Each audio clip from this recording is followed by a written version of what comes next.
No ar, Telescópio de número 98. Pela 98ª vez, nós estamos nos reunindo, cada um na sua quarentena, né? Cada um no seu quarto, no seu bunker, para hoje conversarmos sobre a paz no caos. Se você está ouvindo esse programa no dia do lançamento, dia 10, sexta-feira da paixão, e hoje nós vamos falar sobre sofrimento, sobre a paz de Cristo, sobre a Páscoa que está chegando, sobre a esperança que não nos abandona. E para isso, tem aqui comigo ela, que retorna depois de um longo e tenebroso inverno, doutora Andréia Santos. Seja bem-vinda de volta ao seu canal Telescópio. Doutora. Obrigada. Gente, ele insiste, né, doutora? É isso para botar um medo na galera. Tá acompanhando a quarentena, chega para fazer esses milagres, né? Tipo, eu voltar pro canal, brincadeira. É milagre de Páscoa. Milagre de Páscoa. Mas é um prazer estar de volta com vocês. Exatamente. E também do seu bunker do interior de São Paulo, Rodrigo Kita. Tudo bem, Rodrigo? Opa, fala aí, Hernani, tudo bom? Tudo bom? Andréia, que saudades, Andréia, saudades de você estar aqui conosco gravando. Nossa doutora Andréia, nossa advogada contra os nossos processos infindos aqui desse canal. Olá, Hernani, olá, Andréia, tudo bem com vocês? Tá tudo bem? Vambora, aqui diretamente de Campinas, da cidade das Andorinhas. Vamos que vamos. E hoje é daquele dia que a gente se vestiu de gala, cada um na sua casa, mas estamos vestidos de gala. Estamos prontos para sair para a sala. Isso. Para receber a Nauzira Nascimento, uma das Avengers da Igreja Brasileira. Eu falei pro Rodrigo que eu ia falar essa, porque eu sou fãzaço da Nauzira, e a quem eu dou as boas-vindas, agradeço por ter aceito o convite e peço para que se apresente caso alguém cometa a heresia de não te conhecer, Nauzira. Vocês param de brincadeira, hein?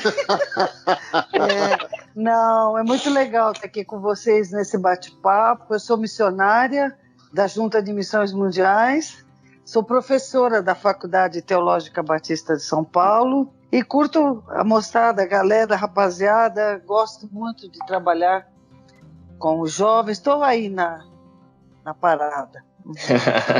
A Nauzira, quando eu falo que eu sou fã, é realidade. Eu lembro dela na época que ela ainda estava no campo, na África, né? Ela pode talvez até contar um pouquinho melhor pra gente aproveitar que ela tá aqui e dar um breve testemunho, né, sobre esse trabalho dela, mas eu lembro dela no Interleste. Não sei se você lembra, a Nauzira, do congresso que tinha aqui na Zona Leste. Sim. E eu, sei lá, devia ter uns 13, 14 anos, e a Nauzira de roupa camuflada, falando sobre o trabalho do missionário. Sério, né, meu? A Nauzira, rapaz, ela tem sempre fui 1,50 m, né, Nauzira? Eu não sei qual é o seu tamanho. Você é uma pessoa pequena e toda ali, e falando dos negócios pra mim. Um moleque ouvindo aquilo, eu falo, caraca, essa mulher é demais, cara. Ela é um super-herói. É retardada. As coisas mais da história. Sensacional, cara. Nauzira, conta pra mim. Confesso que camuflado eu nunca vi, não. Já vi de roupinha africana, tal, agora camuflada. Não é, Nauzira? Não, minha memória não me Não, talvez acho que fui com roupa do Radical. É que no Radical é verdade. As camisetas camufladas. Mas eu sempre fui meio retardada mesmo. Pode ser. Maravilhosa. Mas quanto tempo de campo lá na África? Eu trabalhei em Angola 17 anos, na Guerra Civil, e foram todos os anos, todo o tempo que eu estive lá, estivemos em guerra, né? E várias vezes eu falei, não, agora eu vou sair dessa, que fria, não é possível, isso aqui é para louco, vou-me embora. E cada vez mais era difícil sair, porque o amor era muito grande, amizades, gente querida. E aí depois era algo que não saía mais de mim. Eu falo para a turma às vezes, no começo você fica um pouco assim, mas quando você pega a picadinha da missão, ela é que te invade e você nunca mais consegue estar noutra, né? A minha cidade foi tomada, os guerrilheiros ocuparam a cidade. E aí fiquei como hoje nós ficamos numa cidade sitiada por meses, né? Só que a diferença é que eu estava no hospital trabalhando e cuidando dos feridos, e fiquei meses lá, fui tida como morta aqui, foi uma loucura total, né? Uhum. E você acha que, né, já entrando aí no nosso tema do nosso programa, que é justamente a paz desse cenário, como você falou, de cidade sitiada, né? Uma coisa que era inimaginável há pouco tempo atrás, a gente está vivendo esse período de isolamento, quarentena, esse medo, a quantidade de pessoas que têm sofrido com essa doença ou morrido. Como é que você acha que essa sua experiência, né, de ter vivido esse cenário diferente, mas com semelhanças, né, de guerra e de missionária nesse campo, como é que você acha que isso muda a sua visão ou ajuda você nesse período que a gente está vivendo agora? Olha, porque assim, todos os anos foram guerras. Eu estou falando desse mais difícil, esse aí o mais difícil, que foi assim, as Nações Unidas retiraram os estrangeiros, né? Então os aviões foram buscar as pessoas, quer dizer, tudo que está acontecendo agora, eu já vi esse filme aí, né? Aí o avião foi buscar, e na minha cidade eu também, quando eu me peguei assim, na corrida, indo com a turma, vamos embora, tal, na multidão, você entra no pânico, você cai na pilha da maioria, mas de repente Deus falou comigo assim, por que você vai embora? Você é teu emprego aqui, fofa? Né? E aí de repente eu vi assim, peraí, o que me trouxe aqui? Eu tenho um compromisso, é um ministério, e eu orando, Deus falou claramente para ficar, e eu não fui, vi o avião ir embora, foi difícil. E ó, eu tinha medo, eu chorava, eu tinha pânico. Os primeiros dias foram difíceis, bombardeio aéreo, e você fala assim, não vou aguentar. Mas até que um dia eu tive uma experiência muito linda, onde Deus me abraçou e eu pude entender, sabe, que fé ali era eu reconhecer que Deus estava no controle daquela situação. Então não era eu achar que, não, comigo não vai acontecer nada, que eu sabia assim, não, eu, assim como eu, angolanos, qualquer um pode morrer aqui, mas eu vou morrer só se Deus autorizar. E a partir daquele dia que eu tive aquela experiência tão forte de presença dele, então eu entendi, sabe, que isso é legal, você reconhecer o controle de Deus em todas as circunstâncias. Essa quarentena, essa epidemia, mas Deus está no controle da minha vida. Então é você conseguir no meio do caos ter certeza que Deus está ali. É certeza porque Ele prometeu. Isso é legal. Sabe, eu vou me pegar na palavra dele, na promessa dele. E isso tanto para num risco de morte quanto para a vida, né? Se eu sobreviver, beleza, tô com Deus. E se eu morrer também, que tiver que ser, vamos embora, porque o importante dessa paz é isso, né? É você saber que tanto na morte quanto na vida, o importante é você estar com Deus nesse negócio, né? É isso que vai tranquilizando. Claro, o apóstolo Paulo falou, porque se vivemos para o Senhor, vivemos. Se morremos, para o Senhor morremos. Seja que vivamos ou que morramos, somos do Senhor. Nunca pensei que Deus ia poupar Fofete aqui só porque eu era crente, só porque eu era missionária, entendeu? Embora, na hora das bombas, todo mundo queria fazer montinho em cima de mim, porque eles achavam, na missionária não vai cair bomba. E aí eles faziam um montinho. Nossa. Mas protegendo. Então eu sempre achei assim, quando chegar, chegou. Eu lembro que eu estava fazendo um parto uma vez no meio de um fogo. Essa semana eu estava falando com a minha amiga na Alemanha, que foi missionária lá também, e ela lembrando comigo, Ana, lembra aquele parto? Eu fiz esse parto no meio de um bombardeio aéreo, todo mundo fugiu, o marido falou para mim, vamos missionária, porque eu entendo o raciocínio dele, não foi abandonando a esposa, foi tipo assim, salve-se quem puder nessa hora. Eu fiquei ali com ela, mas não porque, sabe, gente, comigo não vai acontecer nada. Ela tipo, não, é isso que eu tenho que fazer agora, mas se tiver que morrer, eu morro. Porque talvez algum problema interpretativo que algumas pessoas tenham com relação a essa, nada foge do controle de Deus, é cair na irresponsabilidade de achar que a gente pode tentar Deus, falar, não, o vírus não vai pegar a gente que tá aqui na igreja, pode vir, todo mundo vai lotar esse templo aqui, na minha igreja ninguém morre. Não é isso que você tá falando, né? É a certeza de estar no centro da vontade de Deus, que você nada vai fugir do controle dele, mas não é uma licença para agir de maneira irresponsável. Você estava ali porque você estava preparada para aquilo e estava ali em missão para aquilo. Mas não é uma licença como a gente às vezes pode perceber, ou tem percebido, né, que alguns líderes religiosos têm usado fragmentos, trechos da palavra e distorcido para tentar a Deus, por exemplo. E também, só para complementar, a gente também tem um outro lado de as pessoas não verem Deus, né, nessa situação e questionar a presença de Deus, né? Como a gente pode estar passando por isso? Por que Deus está permitindo isso? Isso eu acho que é uma coisa que gera nesse momento de ansiedade, de medo, esse pensamento, né? E também eu acho que gera também um sentimento muito ruim quando a religiosidade ocupa um espaço nas camadas altas, né? As pessoas falarem algumas coisas sem empatia. Por exemplo, esses dias eu vi um post num crente aí, quer dizer, eu acho que é crente, né? Não sei. Mas assim, ele compartilhou um post de um terremoto que devastou uma cidade aí nesses dias, né? Aí ele, no meio disso tudo do coronavírus, teve terremoto, aí ele compartilhou a notícia que o terremoto, que morreu um monte de gente, e aí ele compartilhou escrevendo assim, o rei está voltando, aleluia.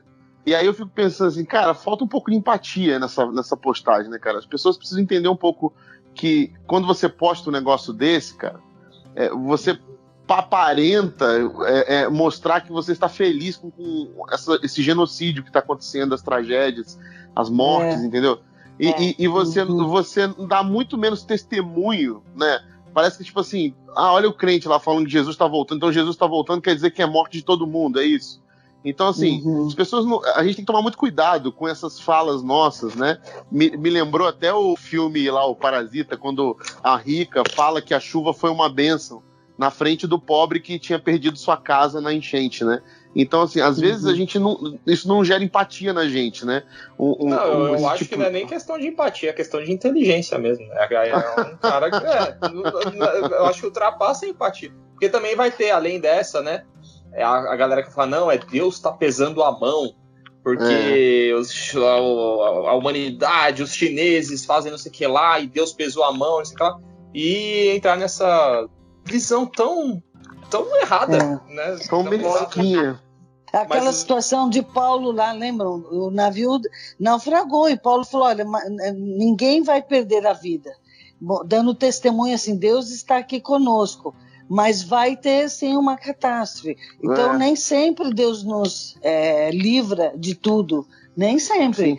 E quantos irmãos sofrendo aí pelo mundo, quantos crentes sendo martirizados aí pelo mundo, porque Deus não livrou essa pessoa. Então Deus não tem que livrar porque você é crente.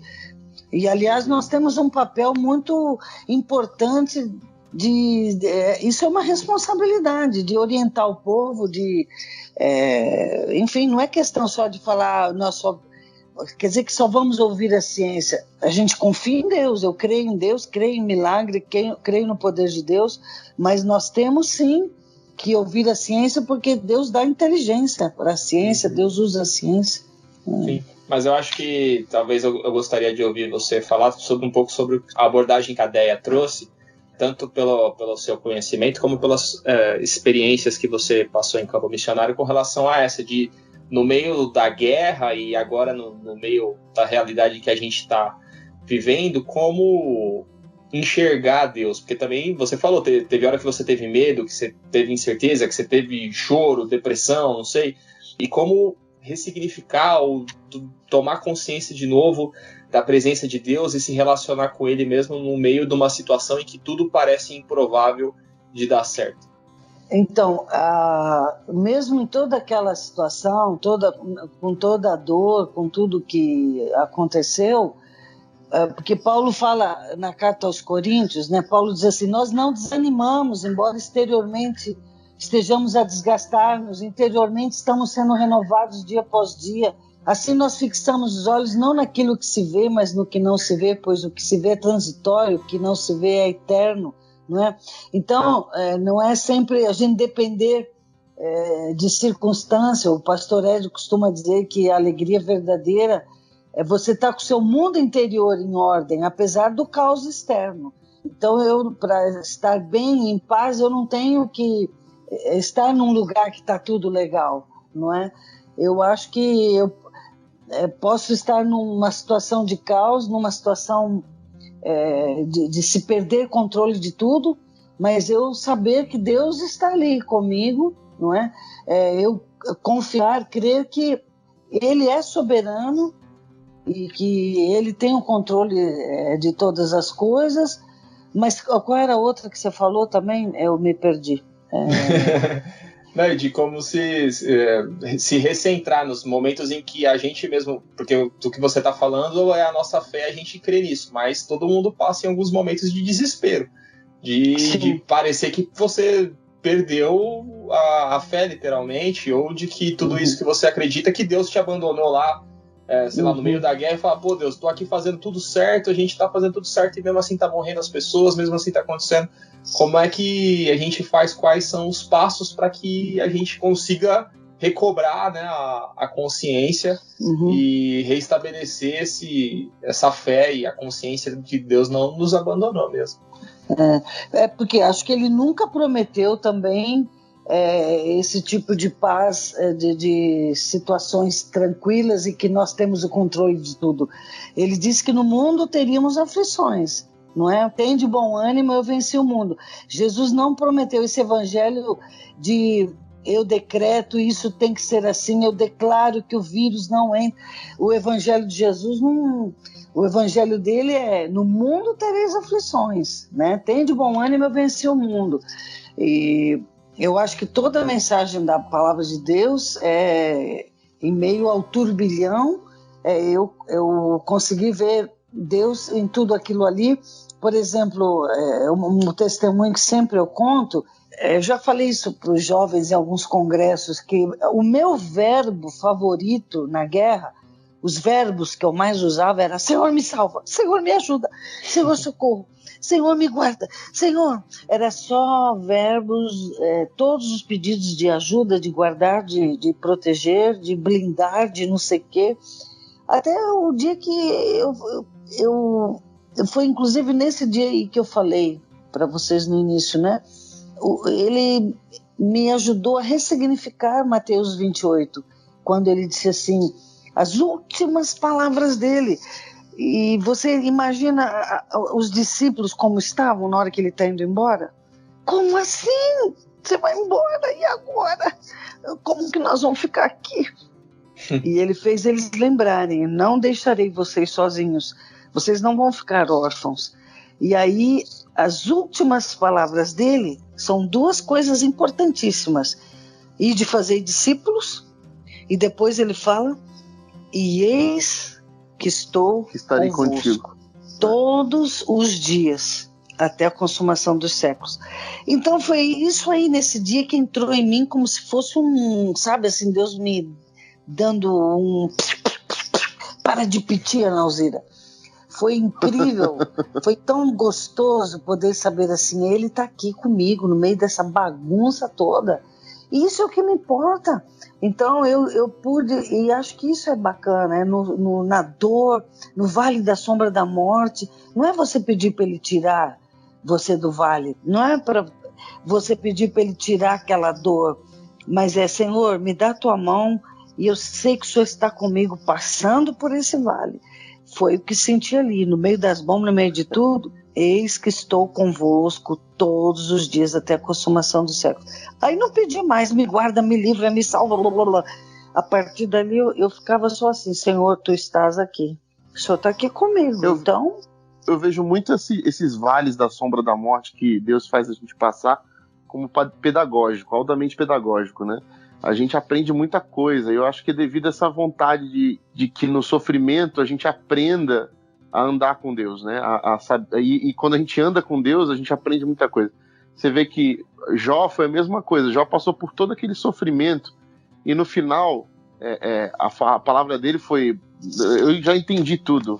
Para mim eu não trocaria nada disso, porque antes eu te conhecia de ouvir falar, agora os meus olhos te veem.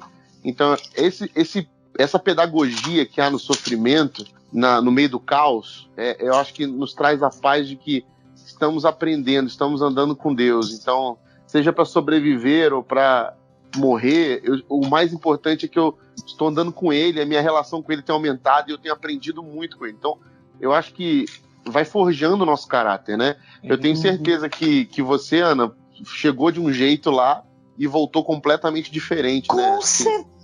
Com certeza. E eu falo, ninguém mais vai sair desse mundo, esse mundo todo que está em blackout e que está parado, nunca mais será o outro. Nós não seremos mais os mesmos. Amém. Qual você acha que é a perspectiva, Ana, do after, depois de passado, e se Deus quiser, vai ser breve e a gente vai passar por essa crise aí? Como é que você acha que a gente vai sair da crise? Qual que é a sua perspectiva ou qual que é a sua esperança, né? De qual vão ser os efeitos da crise na gente? Olha, eu tenho meditado muito, estou orando. Uma coisa eu tenho certeza, que o mundo nunca mais será o mesmo, mas eu não consegui sentir ainda direito. Tenho feito muita análise, né, de como, para onde vamos caminhar, mas eu tenho certeza. A minha amiga, essa da Alemanha, me disse assim no telefone: Ana, aqui na Alemanha, todos nós falamos assim, eu antes do coronavírus e eu depois do coronavírus, né? Então, a Alemanha, os alemães falam antes de e depois de, né? O Covid já foi um marco na vida dos alemães, antes de, depois de, né? Eu fico pensando assim, qual a humanidade que vem aí? O que vai ser reforçado essas quarentenas, não é? Pode acontecer coisas muito boas ou podemos piorar como humanidade, porque há perigos e oportunidades, como o conceito de crise é isso, né? O ideograma chinês para crise é um desenho que pode configurar assim, ele fala de perigo ou oportunidade. Então, toda crise traz perigos e oportunidades. E eu não sou tão otimista de achar que vai ser uma humanidade muito melhor. Não sei. Eu não sei, eu entrei na lista do Netflix. Aqui em casa, semana passada, a gente queria assistir um filme. E aí a Lucy, minha esposa, começou a ver aí pandemia, não sei o que lá. Aí, não, então vê o vírus que matou não sei quantas pessoas. E aí, assim, a gente foi fazendo uma lista de desgraça, porque o cenário pior catastrófico todo mundo já previu no cinema, né? Então, já que a gente está falando da paz, eu acho que a gente pode pensar também nessa perspectiva de que você falou aí. Talvez não num cenário de céu na terra, né?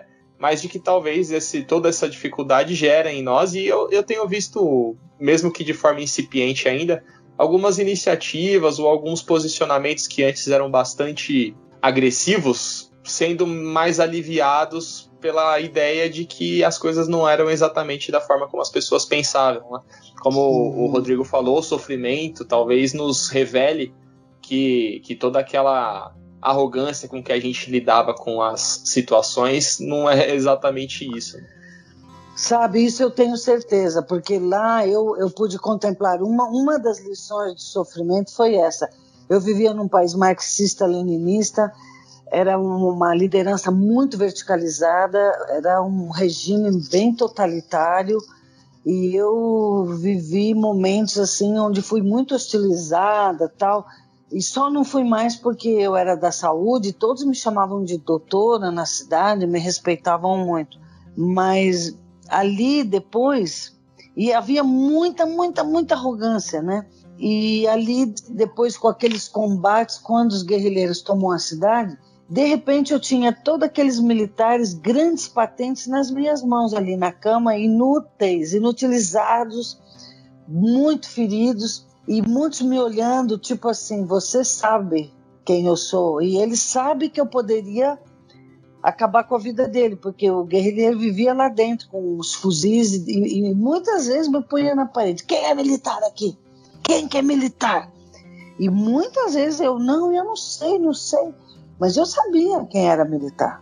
Então houve uma mudança, um quebrantamento, aquela arrogância, aquele orgulho, e as pessoas se voltaram para Deus, sabe? Então as pessoas parecem que ficam sensíveis para esse ser superior que deve ter algo que tem o controle disso tudo, o que está acontecendo, e as pessoas buscam mais. Isso está acontecendo ao redor do mundo. A Europa está clamando, outros lugares estão clamando.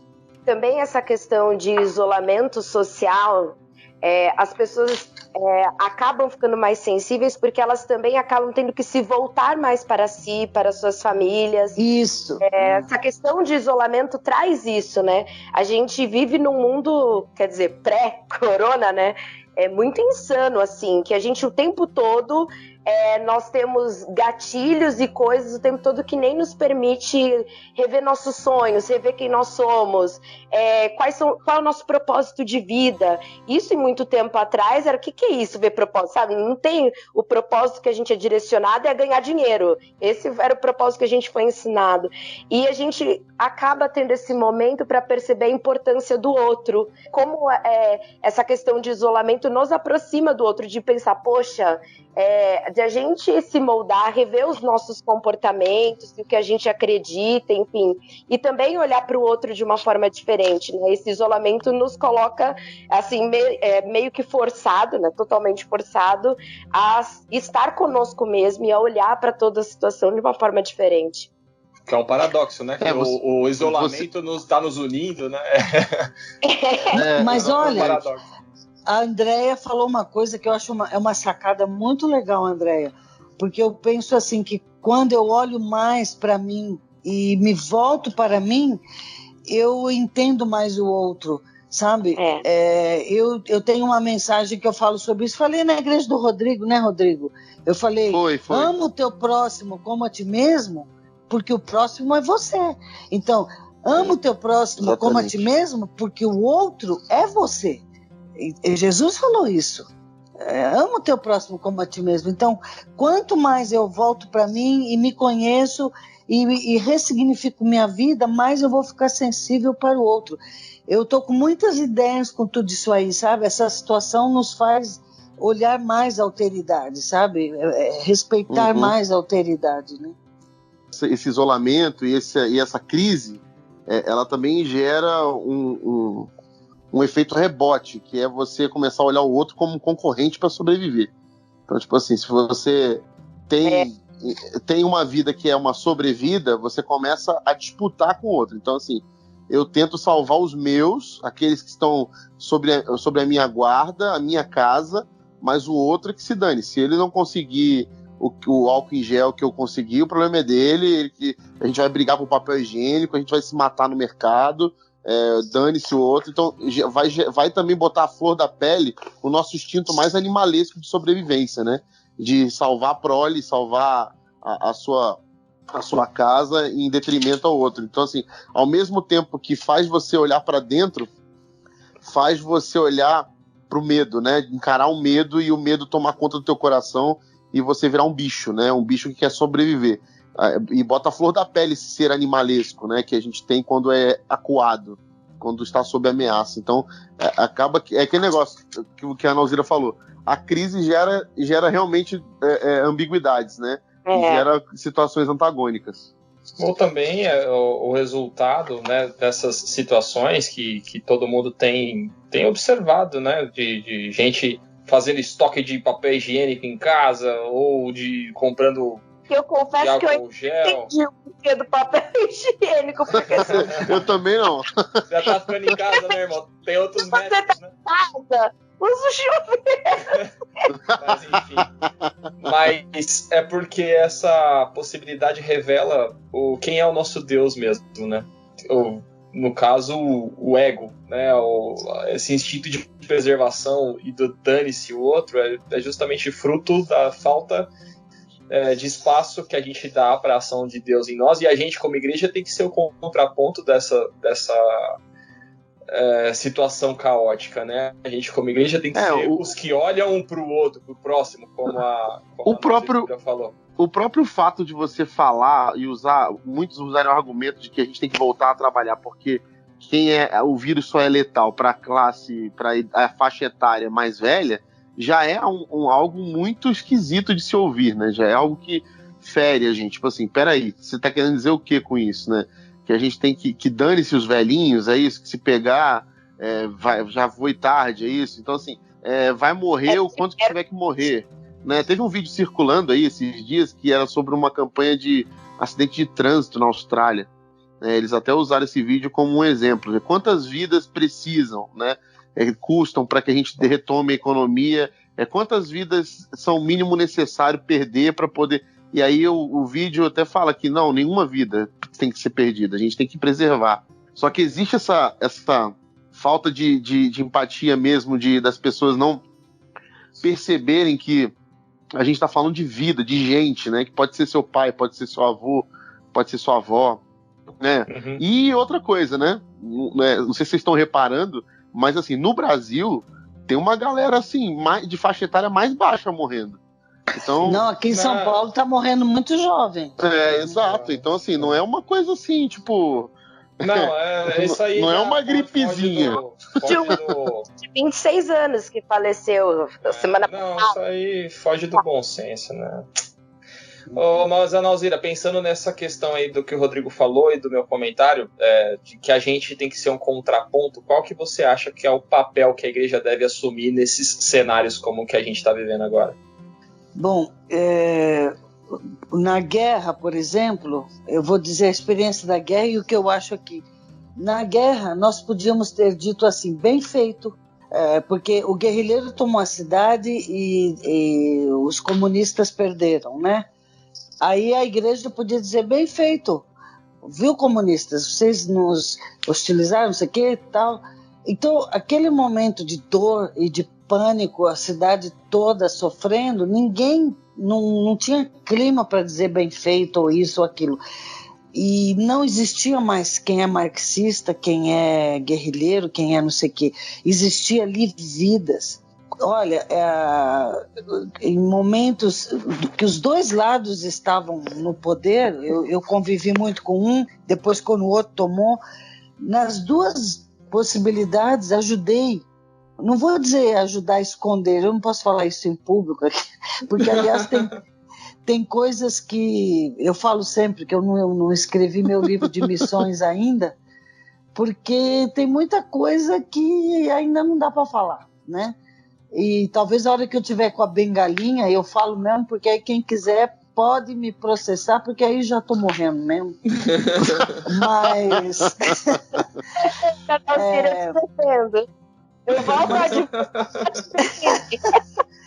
Mas uma coisa é certa, eu não tô nem aí, mas eu facilitei mesmo ocultar pessoas dos dois lados para não morrerem. Né? Então, de certa forma, no hospital eu omiti a verdade falando que não tinha militares, e eu sabia que era militar ali, senão ele ia ser fuzilado. E, enfim, nos dois lados, né? Então... tanto na igreja como no outro lado tinha os extremistas, sabe? Que não, porque não sei o que. Mas sempre prevaleceu o bom senso, porque na hora do vamos ver a gente queria era preservar vidas. Então nesse momento que vejo, a gente realmente, infelizmente, essa polarização que o Brasil vive, o Covid vem cair também no meio dessa confusão. Então a polarização atingiu também, tanto é que a gente tem visto assim, o bom senso está bem comprometido, porque tem pessoas que não ouvem o noticiário, não querem ouvir a ciência.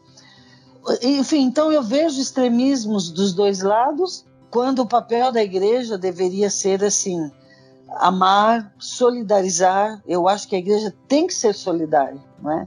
Ela tem que... Não pode ficar só parada e orando, vamos fazer jejum, vamos só orar, e aí? Para quê? Eu acho que nós temos que fazer alguma coisa. Então, por exemplo... Até porque baixa a imunidade, né, Alzira? Dependendo do jejum. Não pode. É melhor não fazer. É melhor não fazer jejum de comida, essas coisas. Não estamos podendo ficar com a imunidade baixa. Não, porque a turma fica assim, vamos orar, tá, fofo, vamos orar. Mas e aí? Deus também quer que você faça alguma coisa.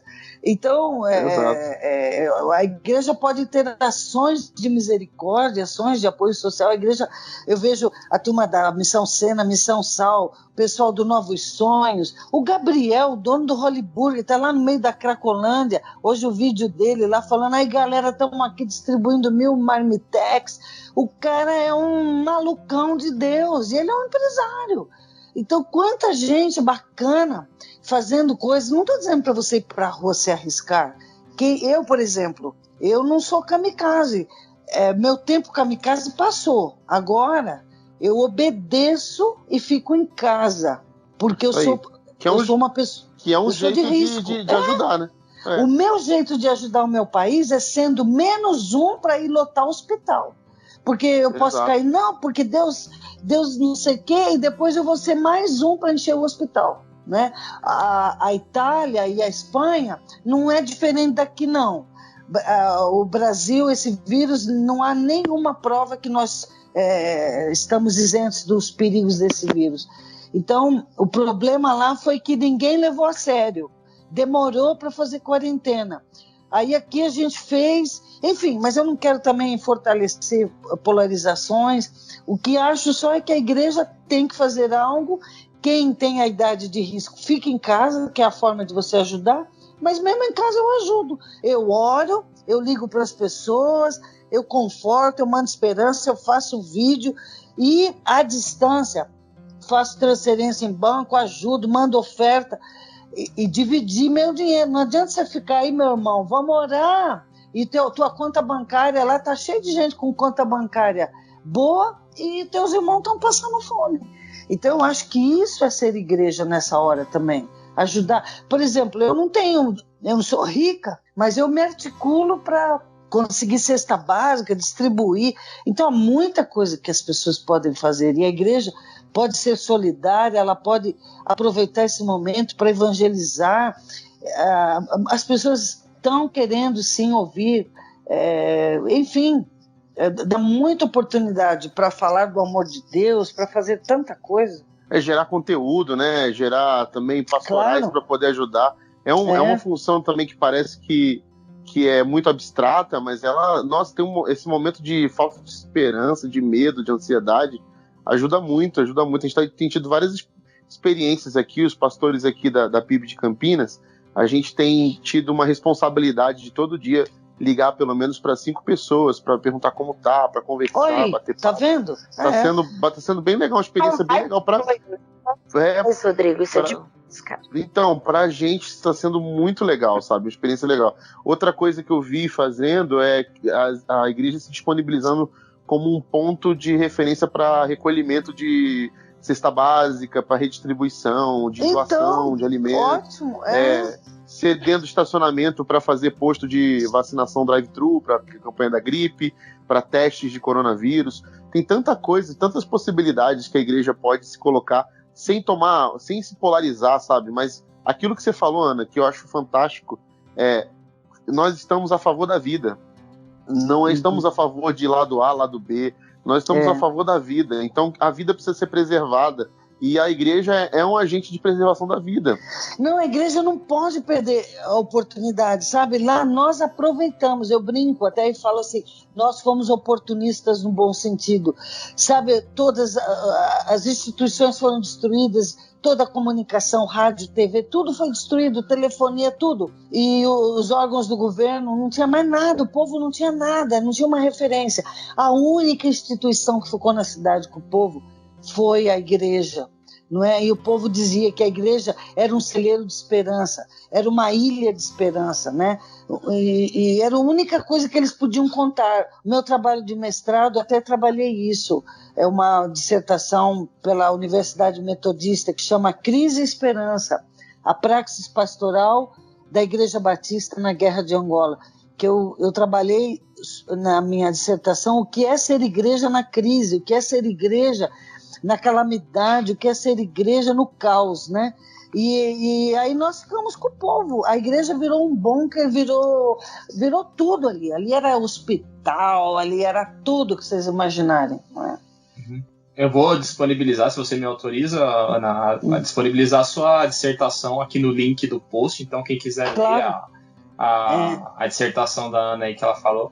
Mas olha, sem querer puxar o peixe, mas ela é muito atual para esses dias, viu? Uhum. Não, tenho certeza, já estou interessado, já estou curioso já para ler. Eu acho que tem tudo a ver com isso mesmo, com essas relações que a gente estabeleceu, né? Mas dentro do que você falou e do que o Rodrigo falou também, de como a igreja tem se mobilizado, e aí eu estou falando mais do que a igreja instituição, a igreja as pessoas, eu acho que esse momento tem sido muito produtivo, tem sido bastante útil para que a igreja nem se ressignifique, mas para que a igreja desperte para a sua real função na Terra, que é ser o corpo de Cristo, né?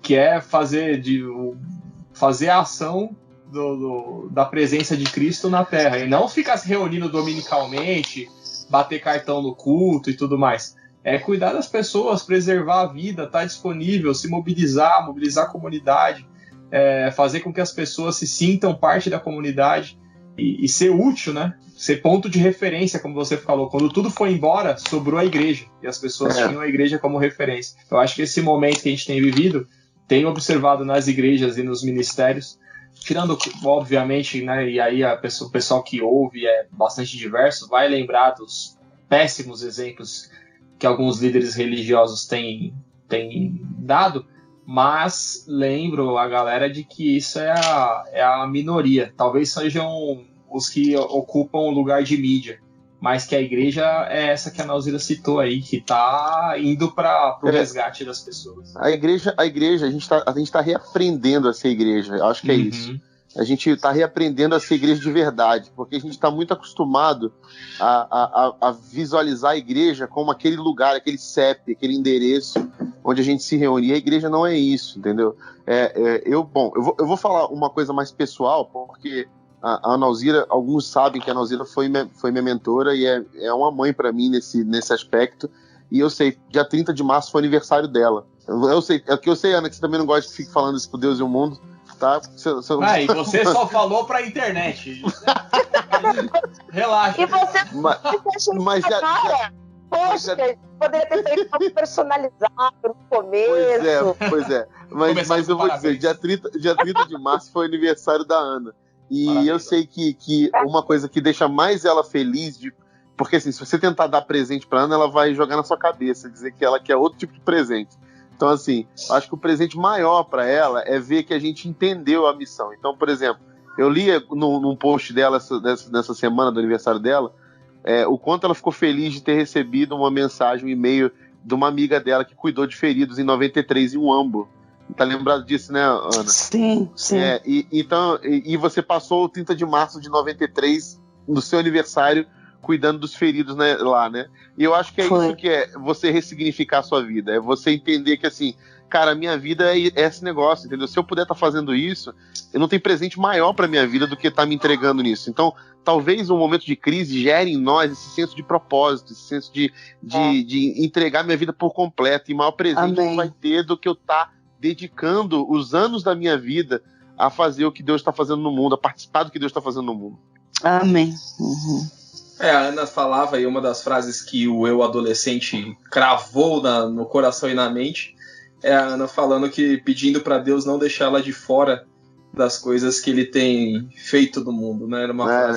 Foi uma frase que eu a ouvi dizer lá nesse congresso e ouvi outras vezes também. Eu acho que tem tudo a ver. No momento de escuridão, Deus nos quer como luz ali, sendo referência, né, para que as pessoas entendam ou lembrem ou conheçam o caminho para o sentido de tudo isso. Em meio a tudo isso, né? Que às vezes o que a gente tem visto, pelo menos o que eu tenho visto muito no meio em que eu convivo, é as pessoas com muita ansiedade, né? É meio que não saber o que fazer, né? O medo. E eu acho que a gente vem também com essa função de levar essa luz essa luz e essa esperança e essa paz de alguma forma, de orar pela pessoa e, enfim, falar que Deus está com ela, mesmo que às vezes ela não acredite, ou ela falar, mas será mesmo? Eu não sou digna disso, eu já ouvi isso, mas de ela perceber que Deus caminha com ela, né? Eu acho que a gente tem essa capacidade e essa responsabilidade nesse momento. Caminhando para as conclusões, né? Pensando nessa diversidade de gente que está nos ouvindo, a gente que está talvez em um momento, como a Deia falou, sensível, né? E aí cristãos ou não cristãos, que estão suscetíveis a essas depressões, à tristeza, ao lado negativo que a gente tem percebido e até sofrido nesse período de isolamento, tanto para a galera que está se mobilizando, que está agindo como mão de Cristo, como os braços de Cristo, que está sendo luz, que você deixe sua mensagem para essa diversidade de galera que nos ouve, que nos acompanha, para que, enfim, a gente encontre a paz no meio desse caos. Não, o assunto é muito instigante, né? E muitas coisas me vêm à mente nessa hora. Eu estava me lembrando de um texto na Bíblia, no livro de Tiago, e Tiago, ele fala assim: ouçam agora vocês que dizem, hoje ou amanhã iremos para esta ou aquela cidade, passaremos um ano ali, faremos negócios, ganharemos dinheiro. Vocês nem sabem o que lhes acontecerá amanhã. Qual é a sua vida? Vocês são como a neblina que aparece por um pouco de tempo e depois se dissipa. Ao invés disso, deveriam dizer: se o Senhor quiser, viveremos e faremos isto ou aquilo, né? Eu acho que uma das lições que eu tiro de tudo isso para a minha vida é nós aprendermos, sabe, a viver, a gente reaprender a viver. O homem ser mais dependente do seu Criador. A gente estava muito arrogante, o homem estava gostando muito de brincar de Deus, sabe? E o texto de Tiago fala assim, peraí, um momentinho, sabe? Antes de tantos planos, tanta coisa, tempos de inteligência artificial, não é? A gente vê agora essa forte tendência para a imigração, automação, a robótica, etc. Tanta tecnologia, e o homem estava muito assim, eu posso. Eu acho que uma das lições é como a gente ficou fragilizado por causa de um vírus, hein? Um vírusinho, algo invisível, não é? Outra coisa também que fica muito forte para mim é eu não ficar refém da situação, que foi o que nós fizemos na guerra. Nos primeiros dias ficamos sentados, ai meu Deus, até que eu falei, não, eu vou à luta, até que dia que eu vou ficar aqui nesse ai meu Deus, né? Eu não sei até quando vai, então eu tomei uma atitude. Eu acho assim, todos nós não sabemos quantos dias serão, e não cabe a você ficar preocupado. Eu acho que é mais um dia. Para! Sabe? Quando eu parei, porque eu ficava assim, amanhã vai acabar. Eu estava igual aquele burrinho do Shrek, né? Tá chegando, já chegou, tá chegando, já chegou. E eu, amanhã vai terminar, amanhã. Aí eu parei, eu falei assim, não, eu parei e comecei a viver cada dia. Eu vou viver o meu hoje, vou fazer o melhor que eu posso. Às vezes até pegava, tomava um banho e passava um perfume. Imagina, no meio daquela confusão de guerra. Eu vou viver o meu dia hoje, vou fazer uma comida gostosa, eu vou viver este dia, um dia de cada vez, sabe? Uma das coisas que aprendi. Então eu não tenho que só chorar este momento, mas contemplar além. Então são duas possibilidades, né? Eu viver intensamente o meu hoje e também esperar esse depois, não ficar refém e saber que isso é com Deus, não é? Eu brinco com a turma, eu falo, esse departamento não é teu, é de Deus. Eu faço o meu melhor, eu faço hoje e o amanhã eu vou comer o quê, vou fazer o quê, isso é com ele, né? Um texto muito conhecido, dá tempo eu ler um versículo aqui? Claro, você tem. Dá sim, manda vir. Hoje eu fiz uma mensagem para os missionários da igreja e mandei esse versículo, mas eu vou ler só 2. É aquele texto super conhecido da Bíblia, né? Mas acho tão relevante nesses dias. Jesus, em Mateus 6, 25, ele disse assim: portanto, eu lhes digo, não se preocupe com a sua própria vida, quanto ao que comer ou beber, nem com o seu próprio corpo, quanto ao que vestir. Não é a vida mais importante que a comida e o corpo mais importante que a roupa? Observem as aves do céu, não semeiam, nem colhem, nem armazenam em celeiros. Contudo, o Pai Celestial as alimenta. Não tem vocês muito mais valor do que elas? Aí, finalmente, é esse versículo aqui que eu queria deixar. Quem de vocês, por mais que se preocupe, pode acrescentar uma hora que seja à sua vida? Então, nós não vamos resolver nada, não vai ajudar em nada a nossa ansiedade, nossa preocupação. Meu pastor sempre diz assim que estresse é você viver uma coisa que não aconteceu ainda. Então vamos viver o hoje intensamente, vamos amar as pessoas, vamos pedir perdão. Amém. Hoje, vamos abraçar, liga para alguém, viva hoje intensamente, tenha paciência com as pessoas, seja tolerante. Na China teve tanto divórcio depois disso, porque as pessoas não se conheciam, né? As pessoas vivem só no computador, só no celular. É verdade. Ninguém tinha tempo para ninguém, e aí o corona fez todo mundo se conhecer. Aí choveu divórcio. Então, tenha paciência com as pessoas e, olha, nossa ansiedade não vai fazer nada, não vai ajudar nada, né? Que Deus nos abençoe. Amém. Enquanto você estava falando também, eu lembrei, o Rodrigo citou também o Jó, né? E Jó é o exemplo do sofrimento, mas eu gosto muito de lembrar também de Abacuque, né? Do livro de Abacuque, é um livro curtinho que eu recomendo que você que está ouvindo aí, se não leu ainda, leia, e é um problema muito mais enquanto nação, né, de Abacuque revoltado com Deus e questionando Deus, e a resposta de Deus é sempre essa: cara, você não entende, se você não sabe o que você está falando, e você não sabe quais são os planos, e você não sabe quais são as consequências, descanse em mim, cara. E aí a conclusão lá do versículo do capítulo 3, eu acho que é 16, que é o versículo mais famoso, que é: ainda que a figueira não floresça, não haja alimento no campo, ainda que dê tudo errado, dê tudo de desgraçado, mesmo assim eu vou me alegrar no Senhor, Deus da minha salvação. Acho Amém. Que a gente vai aprender no meio dessa crise a depender e se alegrar no Deus da nossa salvação, porque Ele nos convida a uma vida que independe de tudo isso. A vida já tá dada, está derramada. A gente tem que agora viver ela, preservar ela e amar as pessoas e tudo isso que, graças a Deus, temos observado na Igreja de Cristo. Certo? Algo a acrescentar, meus amigos? Óbvio que ao meio de tudo isso também, eu acho que também começou um movimento que algumas pessoas, elas tinham essa questão, né, alguns problemas psicológicos, como depressão, ansiedade, síndrome do pânico, e que se sentiram aflorados com isso, né? E outras pessoas tinham, mas não davam atenção a isso, e hoje tem alguns projetos de alguns terapeutas, enfim, que estão atendendo online. Eu acho isso muito legal. É óbvio que, né, algumas pessoas, a gente tem aquele enfrentamento, mas espero que a gente já tenha passado por isso, de que se você tem isso, você não tem Deus. Não tem nada a ver com isso. Eu acho que é uma questão, enfim, quando a pessoa ela tem esse problema mais aprofundado, né? É um problema psicológico que requer uma atenção de um especialista, e é muito legal que nesse momento alguns psicólogos têm se levantado para dar atendimento gratuito, enfim. Eu acho isso legal. São várias sementes que, se a gente tirar o foco da desgraça do vírus, a gente consegue observar vários movimentos, manifestações de esperança, de que a gente vai conseguir superar isso aí. Mas fala aí, Rodrigão. Não, então, aproveitar, então, já puxa um gancho disso aí, porque a gente está fazendo agora uns vídeos para Páscoa, né?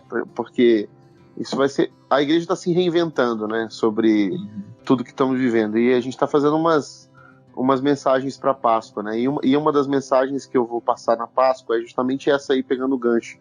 É que a oração de Jesus nunca foi para Deus pedindo que nos livre da morte. Ele pede que nos livre do mal.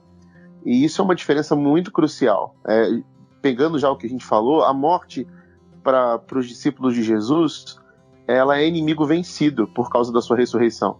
Então, nós cremos que a morte é inimigo vencido. Então, e a morte, como bem a Nalzira citou aí, em Paulo, ela é lucro para nós. Então a morte nunca foi um problema para a gente. Se tivermos que ir para a morte como mártir, nós vamos para a morte.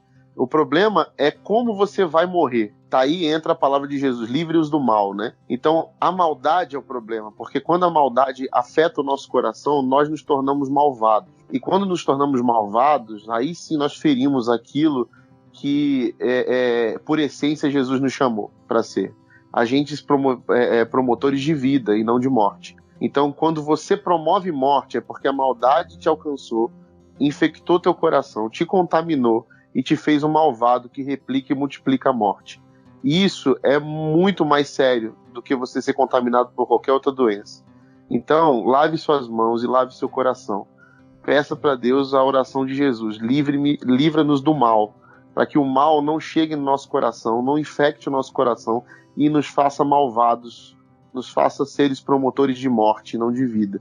Então, que nessa Páscoa você possa se lembrar dessa oração de Jesus. Livra-nos do mal, livra-nos da maldade, do egoísmo, da mesquinharia, do sentimento de sobrevivência, da ansiedade, do medo que nos torna animal. Livra-nos dessa maldade, livra-nos que eu seja um multiplicador de maldade. Então, que essa seja a nossa oração até o final, seja esse final de vida, ou seja esse final com a nossa própria vida sendo entregue pelo outro. Amém. Amém. Fala bonito, menino, hein, Analzira? Nossa, Eu fui bem treinado. Passou na prova, Analzira? Vai dar nota boa pra ele? Vocês são bestas, hein? Vocês são bestas. Não me envergonhe na frente da minha professora. A Analzira não vai tirar a estrelinha dourada do Rodrigo, tá tranquilo. Eu acho que é muito pertinente. Eu abri o programa falando disso, lembrando, né, que esse programa tá saindo dia 10, que é a sexta-feira da paixão de Cristo, do sofrimento de Cristo, mas graças à ressurreição dele, a gente sempre tem a esperança de que depois do sofrimento vem a vida nova e, se Deus quiser, Ele quer, a gente já tem essa vida garantida, graças aos méritos da sua ressurreição. Analzira, muito, muito, muito obrigado. Quando o Rodrigo confirmou que você ia participar, me deu palpitação de alegria. Foi muito bom ter você com a gente. Espero que você tenha curtido, espero que você tenha gostado, que tenha sido bom. Se despede da galera e dá os seus meios aí de contato, como é que o pessoal te acha nas redes, acompanha você. Bom, eu fico muito honrada com o convite. Para mim é maravilhoso poder estar com vocês, porque essa é a minha vocação, sabe? Hoje estar com os jovens, e eu tenho dito que minha vocação agora na velhice é ajudar outros a descobrirem sua vocação, né? E nas redes é a Analzira Nascimento, geralmente você acha ali no Face ou Instagram. Maravilha. Sigam a Analzira, ela tem feito vídeos maravilhosos. Sou grande fã. Sou do fandom, viu, Analzira? E eu queria, já aproveitando que estamos aí na Páscoa, eu quero adaptar o texto lá, que Paulo fala: para mim o viver é Cristo, o morrer é lucro. Eu digo assim: porque para mim o viver é Cristo e o resto é resto. Toma essa, Paulo. É por isso que a Bíblia tem que ter uma autora feminina. Eu sei. Tem a mensagem de Analzira. Pode fazer, Analzira. Vamos viabilizar isso aí. Obrigado, viu, Analzira? Demais mesmo. Demais. E obrigado também a doutora Andréia, viu? Não demora para voltar, doutora Andréia. Por favor, doutora Andréia. Doutora Andréia. Parar de ficar doutora Andréia. De Harvard. Muito bom. Formado em Harvard, hein? Formado em Harvard. Uau, quero conhecer você, Andréia. Vamos nos conhecer, Analzira, mas olha, eu vou te dizer que nós não nos conhecemos, mas eu tive a oportunidade de vê-la, ouvir uma pregação sua, uma participação num culto na igreja em que o Rodrigo e o Hernani eram membros. Eu fui lá, eu ouvi, foi muito... Pode falar, não tem crise, não. Batista da Graça. Isso, eu não lembro agora a sigla. Mas muito obrigada, Analzira, obrigada, pessoal. Sempre bom estar aqui com você. Bom, e a Andréia não é formada em Harvard, é só o pós-doc dela aqui em Harvard. Só o pós-doc. só. E boa noite. Valeu, Rodrigo, mais uma vez. Imagina, obrigado vocês, obrigado, Ana Alzira, por ter aceito o convite. Sempre um privilégio trocar uma ideia com você, aprender mais sempre. Nunca me canso de aprender contigo. Valeu, manhã. Valeu, abraço, Rodrigo, abraço, Hernani, abraço, Andréia, tá? E para todo mundo que está ouvindo, beijo. Todo mundo. E nos sigam nas redes sociais também, @canal Telescópio, no Twitter, no Face, no Instagram. Né? Nesse mês de quarentena a gente está feito um projeto que está todo aí no IGTV do canal Telescópio no Instagram, que é lives de discussão, cada dia discutindo um capítulo de Cristianismo Puro e Simples. Deve estar rolando ainda, se você está ouvindo esse programa logo no lançamento. Se já passou do lançamento, tá lá no IGTV, e acompanha a gente. Temos feito bastante coisa aí muito bacana e interessante. Sigam também a Crentaços, que é onde o nosso podcast fica abrigado, nossos parceiros aí. E a gente vai se vendo, certo? Telescópio, pés no chão, olhando pro alto. Tchau, gente.